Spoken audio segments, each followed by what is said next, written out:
Today's episode of the Bleav in Steelers show is brought to you by betonline.ag. The NFL preseason is here. We're into training camp. You can bet on football again. And if you want a place to bet on any of the sports action, betonline.ag is the place to do it. 365, 24/7, regardless on what sport it is, where you at. Make sure y'all go to betonline.ag.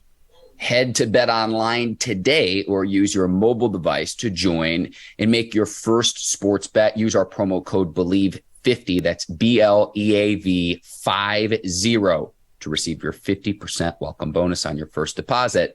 BetOnline, where the game starts. All right, cue the music. It's time to start the show.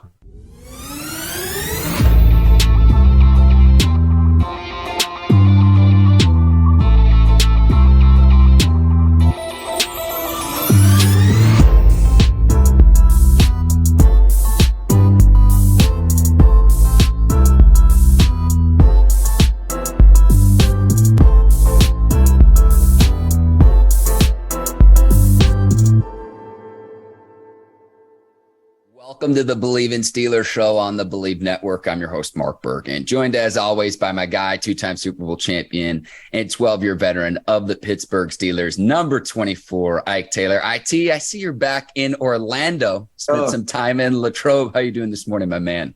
Well, I got to go back to Latrobe today.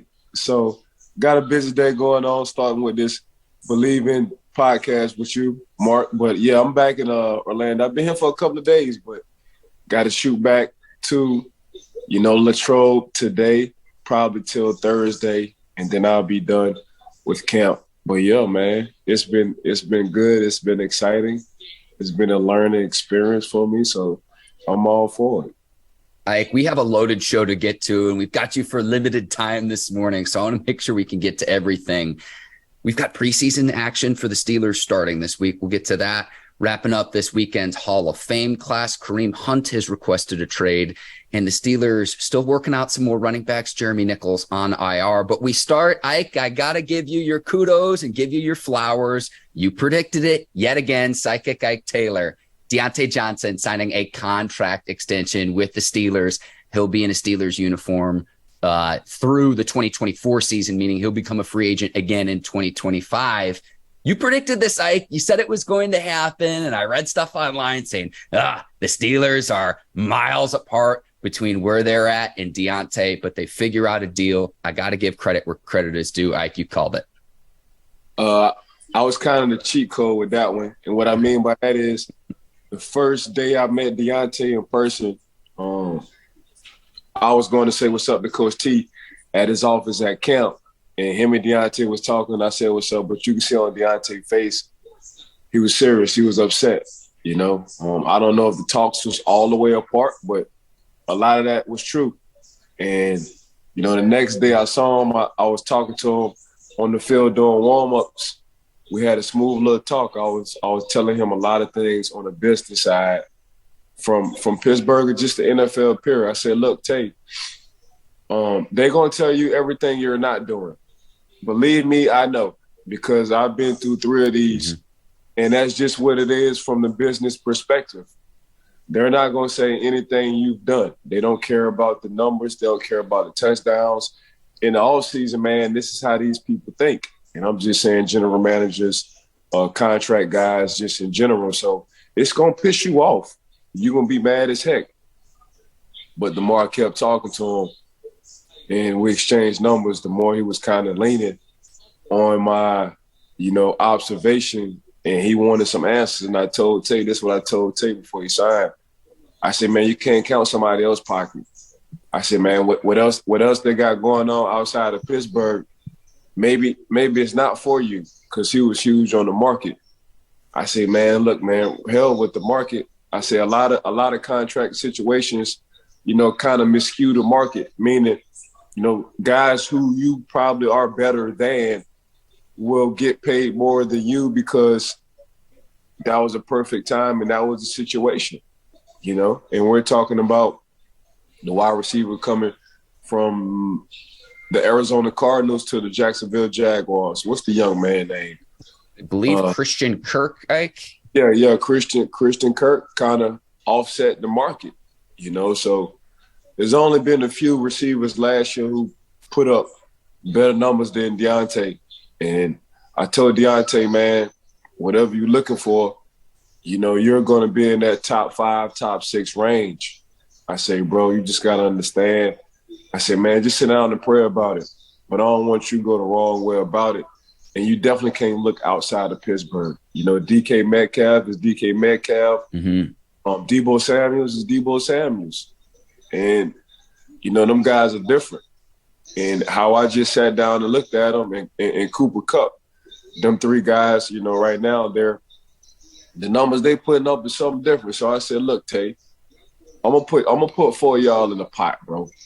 And you just put yourself in the general manager's shoes. And I don't want you to catch any feelings.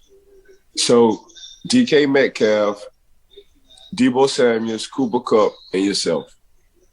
If you're a GM, who you picking first, second, and third, and who you're picking last? And that's just the way you gotta look at it, bro. Mm-hmm. I say this just what it is. And I'm not saying for you yourself. To me, you're electric for the Pittsburgh Steelers offense. I've watched you.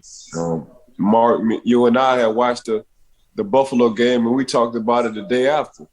Like, yeah, he had a drop or two, but you can see the electricity just kind of come out the Pittsburgh Steelers offense when Diontae was out.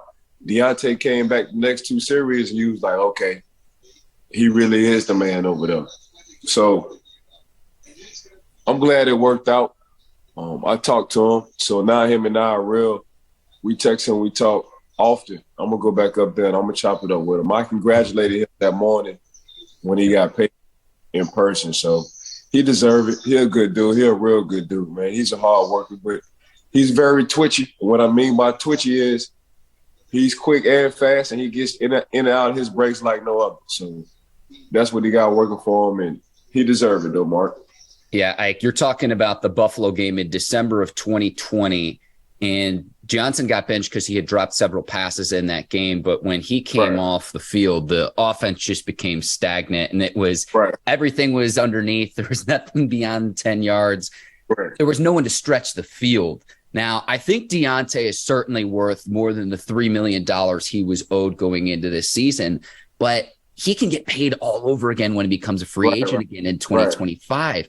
The Steelers are getting good value, though, because the franchise tag for the receiver position this season is $18.4 million, and Diontae is due to make $18.3. And you best believe that franchise tag value is going to go up again next offseason as teams make more and more and more money. We see the salary cap go up pretty much every year outside of the COVID season, Ike. So I think this works out for both parties in the sense that Diontae gets the money he is deserved.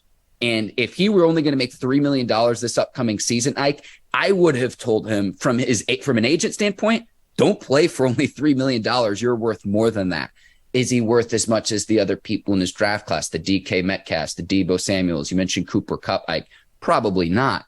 But I think this works out for both parties to where if Diontae continues to put up Pro Bowl seasons and he's a free agent again, he can get paid all over again, and he can make even more considering what the salary cap is doing. Yeah, that's what I told Tay. I said, Tay, by the time you come up, you're going to be 29 years old, bro. So you're going to be 29, you building your resume. You probably make the same or more on your third contract. That's how you got to look at it. So go ahead and get this 2-3 year extension over with. Build your resume. After you build your resume, you can double back. I don't think too many people, the DKs, the Diontaes, and the Deebos and the Cooper Kupps, like, other than that, man, them boys signing 3-year deals. So they can always come back on a third contract because they ain't doing nothing but getting better. They're young and they're building their resume. So that's what it looks like right now, the new norm. These young guys, they don't want a 7-8 year deal. The only people who getting over 6 is probably an offensive lineman or a quarterback. Other than that, this is about to be the new trend, Mark. These outside perimeter guys, these corners and these receivers, they're gonna be looking for the 3-piece. Like, give me 3 years, man, and I'm gonna build it, and I'm gonna come back and I'm gonna hit y'all over the head again. So that's what it looks. Yeah, Ike, it's almost $40 million if he reaches incentives, $27 million guaranteed. And I want to hit this point as well, Ike. The hold-in working again. We saw it last season with TJ Watt. He got paid, had a historic season. And then you saw some of Johnson's other fellow receivers throughout the league, Deebo Samuel, DK Metcalf as well. I am a fan and a proponent of the hold-in because you're working with the team. The team can pay you more than what you're making right now. Probably not quite as much as you'd make on an open market, but closer to that. Yet again, we see the hold-in work, and I think this is going to be a continuing trend for the smart franchises in the NFL. It's worked back-to-back seasons for the Pittsburgh Steelers, and if Johnson returns to the Pro Bowl again, I'm curious to see how he fits in with the new quarterback because he's a Pro Bowler a year ago. He was Ben's favorite target. But if he can replicate what he did for the next 2 or 3 seasons in Pittsburgh, Steelers got a bargain at $18 million because, again, that salary cap is just going to continue to skyrocket. One other point I want to make, Ike.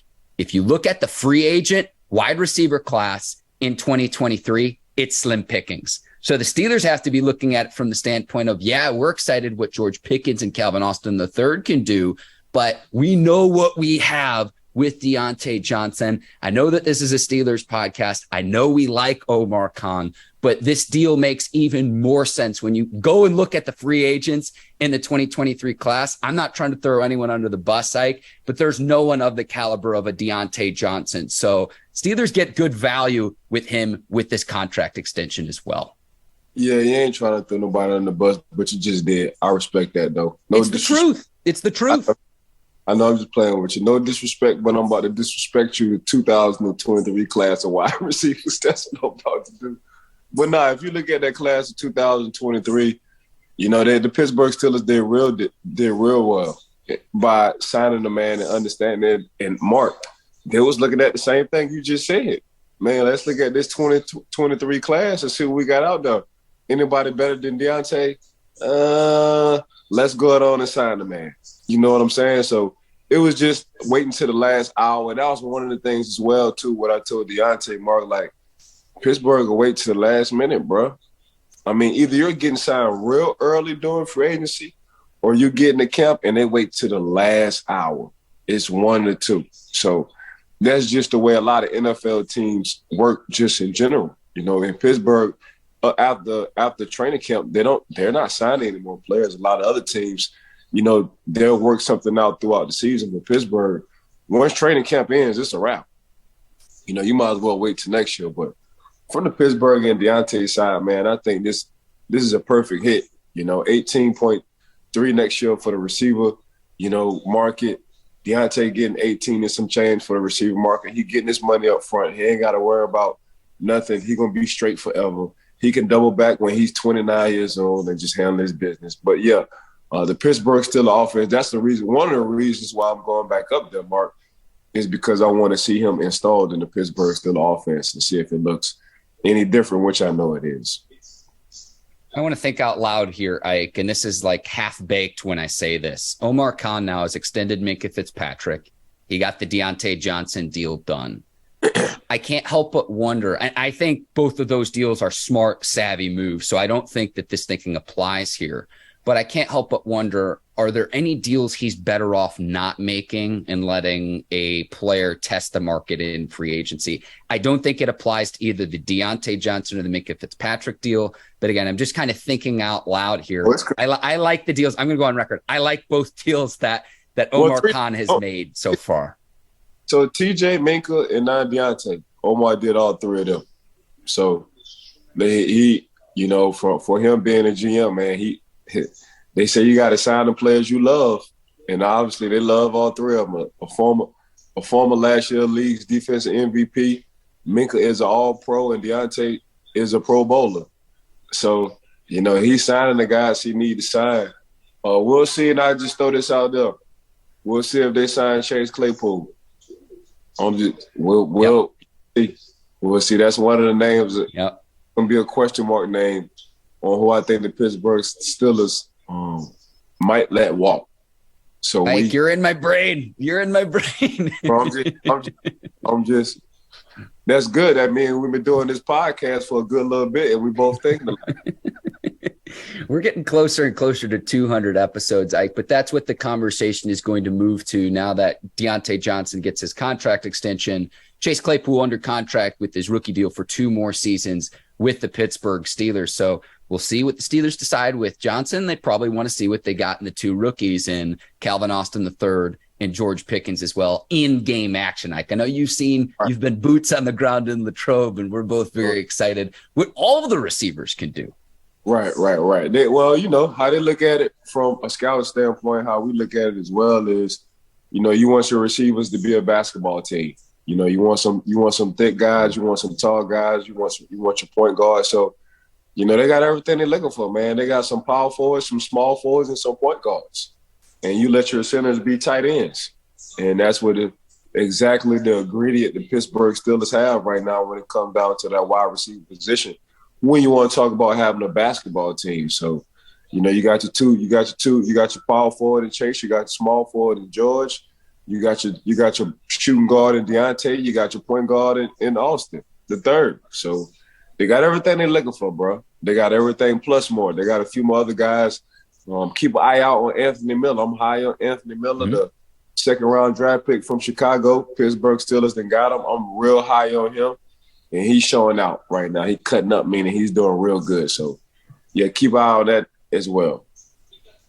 We've talked plenty about your favorite position group, the receivers. Let's go to the running back position where Jeremy McNichols put on IR with the shoulder injury. And my excitement lasted for like a day because it was like, man, the Steelers finally might have Robin to Najee Harris as Batman. I want to say this about the Steelers. They signed Master Teague III out of Ohio State. They're leaving no stone left unturned because they worked out 3 other running backs on Friday as well. Jalen Richard, Wayne Gallman, and Jaquan Hardy as well. Keep in mind, you've still got Benny Snell on the roster. You still have Anthony McFarland on the roster. And then the 2 undrafted rookies that the Steelers brought in, Jalen Warren and Mateo Durant as well. So no stone left unturned, but man, I hope that this shoulder injury for McNichols isn't too severe because I was excited to see what he could do out of the backfield and specifically what he could do catching the ball out of the backfield, something he demonstrated in his previous stop with the Tennessee Titans. Yeah, I'm looking up my running back. For me, he's the backup too. I'm looking at the Pittsburgh Steelers training camp roster. So I'm looking at my running back from Oklahoma State. As soon as I find him. Is it Jalen Warren? From Oklahoma State, the yes, running sir. back? Yes, sir. Yeah, he's your number 2. Wow. Hands down, my personal opinion. You've been there, Ike. Again, you've been in training camp, boots on the ground in Latrobe. He's the number 2 running back. Now, he's every bit of 5'6", 5'7", every bit of it. And I'm stretching. But for me, he's built like Maurice Jones-Drew. So he's like 5'7", 5'8", and some change. He's 215. But once they put the pass on and, Coach T wants to see linebackers versus running backs, who's going to block who, he stepped up in the paint, and the linebacker couldn't touch a quarterback. Coach wanted to see how tough he was going in between the 2 tackles and running outside. He's always falling forward. So the main thing what I watched was, okay, at the time they wasn't doing pads. So I'm like, okay, the dude got great contact balance. Every time somebody try to push him, shove him down, and try to strip the ball away from him, man, he stayed with one hand touching the ground. He stayed leaning forward. Nobody's backing this dude up. And he loves going in between the tackles. Let's fast forward to, okay, now we got the pass on. Let's see if the young man won't scan the field and block. Check that box off too. Just because I'm 5'7" and some change, come on, bring your butt over here. You're going to see exactly how my helmet going to get underneath your chin. That's what you about to see. Okay, now I'm about to give him the ball and give him some runs inside, see if he can work in between the tackles. You see it, then you see little man break out. So for me, that's my number 2 because I done seen everything else. I done seen the Benny Snells. I done seen Teagues. I done seen everybody. from what this young man doing, he's going to be hard not to have one on the team to a lot of playtime. He will get a lot of playtime. And for me, he's the number 2 behind Najee Harris. All right, we'll see. It starts on Saturday night, first preseason game against the Seahawks. Ike, we'll talk more about this in coming weeks, but we do have a few other topics we need to get to. Ike, you know I love the running back battle. And all honesty, as excited as I am to see the quarterbacks in preseason, I'm probably even more excited to see the running backs. We know what Najee can do, who can back him up, and who can help carry the load. And speaking of running backs, Ike, Browns running back Kareem Hunt requesting a trade. He's 27. Now, he just signed a contract extension back in 2020, but he's been the Batman before, and he's got to be looking at from the standpoint of, I probably have a few years left, maybe 5-6 years left in the league. It's time for me to make mine. And he made the Pro Bowl, led the league in rushing in 2017 with the Chiefs. Chiefs had to release him a year later after a video surfaced of Hunt shoving and kicking a woman on the floor of a Cleveland hotel. But the question I have, Ike, is with that all behind Hunt, is what could the Browns get in return for Hunt? Because they've got Nick Chubb as the starter, who's one of the NFL's best. And don't forget about Diontae Johnson as well, who's a very good running back, and the opportunities that he's gotten in this league as well. How do you think this plays out, and what do you think the Browns could get back for Hunt if they do decide to trade him? No, don't trade him. Keep him. You need 2 running backs. You know, in this league, you need – and them boys work hand in hand, and they like playing with each other. If I'm the Cleveland Browns, I wouldn't trade Kareem Hunt now one time. Really, I got 2 starters. I got an all-pro starter, a Pro Bowl starter in Nick, and I got a Pro Bowl starter in Kareem Hunt. And it's the same. You know, Kareem might be a little more elusive when it comes down to the backfield. You can use him more coming out the backfield than Nick Chubb. But other than that, man, I got the league's best 1-2 punch. I'm going to find a way. You know, I'm looking at how the LA Rams found the way to pay everybody between, you know, Aaron Donald, the head coach, Cooper Kupp, and Jalen Ramsey. And they wind up getting my old head from Seattle, the middle linebacker.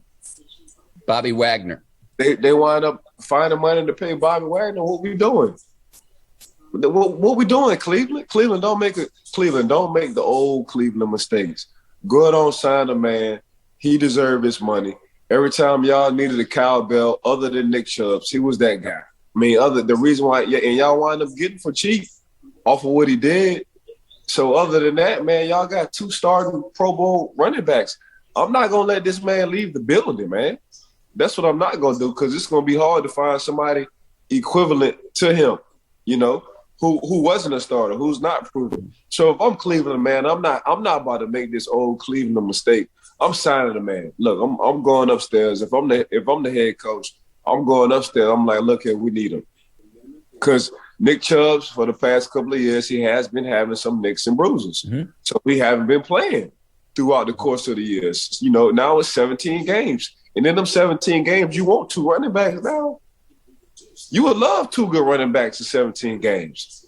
And that's how I look at it. So if I'm Cleveland, man, I'm going to tell Kareem, man, hell with your trade request. I'm about to sign you tomorrow. 14 games for Chubb last season, 12 in the 2020 season. Hunt has been productive as well, even in a limited backup role. 67 yards from scrimmage per game, 19 touchdowns in 32 games for the Browns. So he could be the number 1 too. It just so happens that Nick Chubb is also there. Correct. It's 1A, 1B. What we doing? I mean, that's your personality. Like right now for Cleveland, that's the personality. That's exactly what you want. You want 2 starting running backs who if one get hurt, the other one can be the other bell cow. But man, what I'm doing, Cleveland, I'm not about to. I saw what he was doing with Kansas City. Mm-hmm. He was gonna get paid regardless. Yeah. Man, get a man his money, man. You know how valuable this man is to the team, Cleveland. Come on, stop playing with the dude, bro. Go ahead on, get a man his money. Go ahead on, sign him to a 3-year deal. You know, I don't know what the market is right now for the running backs, but heck, he's better than a lot of starter running backs in the league. Period. Yeah. And running behind Wyatt Teller and Jack Conklin on that right side, Ike. Like Your face right now is incredible, but that's exactly my point. Is that is tough for any defense to stop, even when you know it's coming, play after play after play after play. Man, y'all saw what Kareem was doing in KC. The world saw what the man was doing in Kansas City. Man, he was cutting up. You know, he was the personality really to the offense. He was setting the tone. He was exactly what Andy Reid wanted. A running back who was stout, built well, who got soft hands coming out the backfield. He was giving you everything. Cleveland, what we doing, bro? Go ahead on, sign the man. Tell the man, nah, we ain't trading you. We about to sign you in 15 minutes. All right, Ike, we got to move on because we need to wrap up the show. Final segment, predicting the 2023 Hall of Fame class. So I want to give kudos to this past year's class, the 2022 class. Dick Vermeil, Cliff Branch, Bryant Young, Tony Baselli, Art McNally, Richard Seymour, Sam Mills, and Leroy Butler. The exercise I want to have on today's show is predicting next year's class. Now, there's going to be 5 modern era players, and what that means is players that have retired within the last 5 years, and then they have 20 years of eligibility as a modern era player. I'm going to give you my list. I want to hear what you think. Here are the 5 that I selected, Ike. Joe Thomas, Browns. He played like more than 10,000 consecutive snaps, which I believe is like the longest streak in NFL history. Darrelle Revis Island. Need I say more? Right. Torrey Holt as well. Torrey Holt, I think right now is the most accomplished receiver, not currently in the Hall of Fame. Right. DeMarcus Ware, same thing at the edge rusher position. There are other edge rushers, which we'll discuss. Then I've got Devin Hester, the greatest return man of all time, rounding out my 5. Those are the 5 that I think belong in next year's class. What say you, Ike Taylor? We'll discuss this really quickly. Yeah, I'm going to go with D. Hess for sure. I'm going to go with Devin Hester. I'm going to go with Darrelle Revis and the Torrey Holt. And you name one more before. DeMarcus Ware, and I've got Joe Thomas as well, rounding out my 5. Joe, by far, between out the 5 you named, by far, hands down, Joe Thomas and Darrelle Revis. Yep. Out the 5, them 2 for sure are guarantees.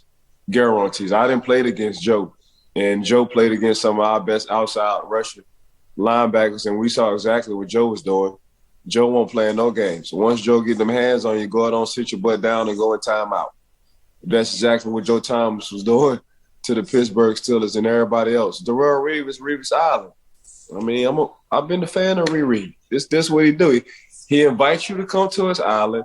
He sell you the dream. He say, man, I got all these exclusive restaurants. I got a six-star, a diamond hotel. I got a catering, a concierge service. I got everything you look for. You get to the island, there's nobody there. He's there to lock you up. There is no such thing as a hotel, no concierge, no nothing. So Revis didn't lie to you.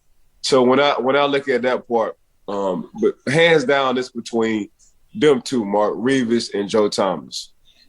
Yeah, I'm with you there. Torrey Holt, I could make the argument that Reggie Wayne, Andre Johnson deserving, Hines Ward. We've argued on behalf of Hines Ward, who, in my opinion, is the greatest blocking receiver. Right. In my opinion, and I've said this before, you got to put Torrey Holt in first before you put Ward in. I felt the same way about DeMarcus Ware as well. If you look at the stats, like James Harrison, your former teammate, I think is deserving. Dwight Freeney as well. If you look at the stats, if you look at the on-field production, there are certain players that need to go in first, Ike. So it's not to say that the other guys aren't deserving, but there needs to be a pecking order in terms of the merit, the on-field accomplishment, and how you remember those players in some of the greatest moments of the game.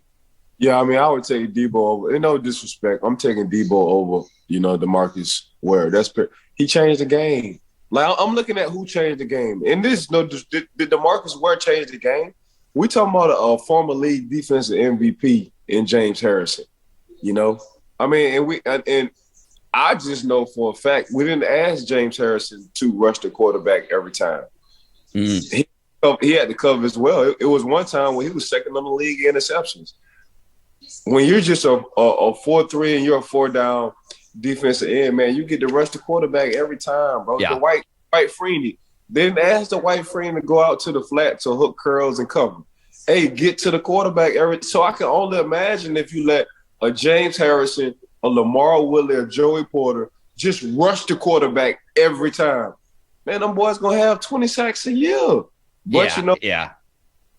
That's just the difference for me, Mark. But I got to skate. All right, Ike, we will get you out of here.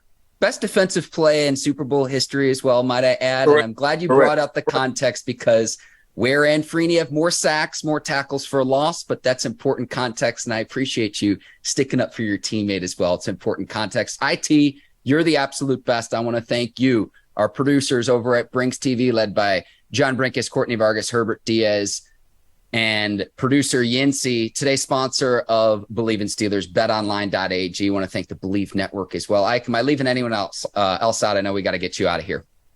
No, I think we're good. I want to thank everybody who works. I want to thank the Bleav in podcast, betonline.ag. Got to thank you too, Mark, as well.